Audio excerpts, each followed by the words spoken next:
Bonjour et bienvenue. Aujourd'hui, je vais vous montrer comment câbler le moteur d'un volet roulant avec l'interrupteur de commande montée et descente. Donc restez avec nous.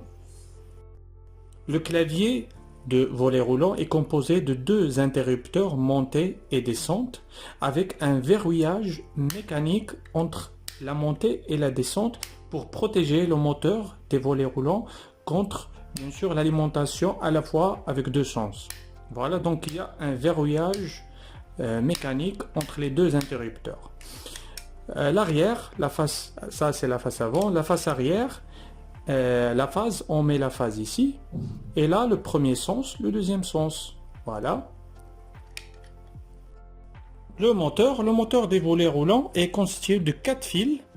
Un fil, le jaune c'est bien sûr la terre. Il y a trois autres conducteurs. Donc il y a le noir et le marron, montée et descente, et le black c'est le neutre. Donc le neutre est directement lié au neutre de l'alimentation, et la montée et la descente, on va les mettre sur l'interrupteur. Ici, sens 1 et sens 2. Voilà. Premier sens, deuxième sens, on va mettre un ici et l'autre ici, et on va mettre la phase ici, l'alimentation, la phase ici. Voilà, et le neutre directement il va être depuis l'alimentation domestique, la maison, vers ici, vers les volets roulants directement. On va pas mettre la phase ici. Voilà, et la terre bien sûr depuis le tableau électrique. Voilà, c'est l'alimentation. Maintenant on va le câbler. Première chose, il faut retirer la carcasse avant.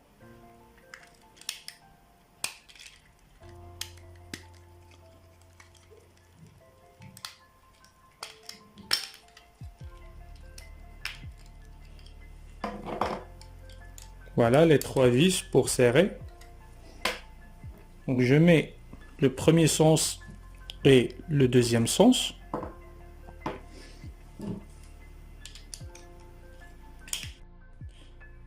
Voilà, donc j'ai mis le premier sens ici, le deuxième sens ici.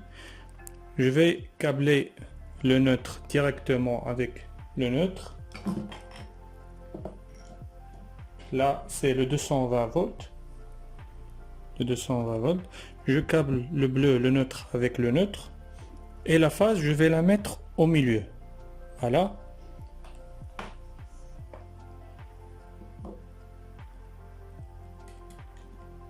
Voilà.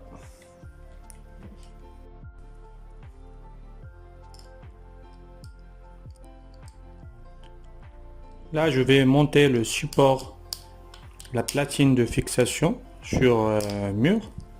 Voilà. Et je vais la mettre sur l'interrupteur de volet roulant. Donc là, j'ai quatre têtes. Je vais les mettre ici, dans ces trous-là. Là.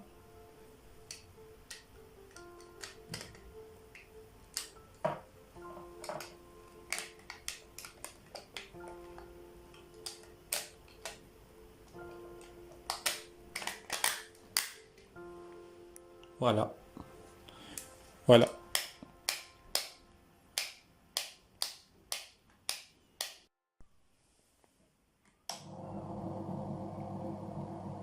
Le premier sens, j'arrête par le même interrupteur. Le deuxième sens, j'arrête par le même interrupteur. Là, je vais faire l'autre sens. Comme vous remarquez, automatiquement, le premier sens essaie verrouillé vers la position initiale pour ne pas alimenter le moteur par deux sens. Donc là, il y a une protection, un verrouillage, et je peux bien sûr arrêter le moteur à n'importe quel moment.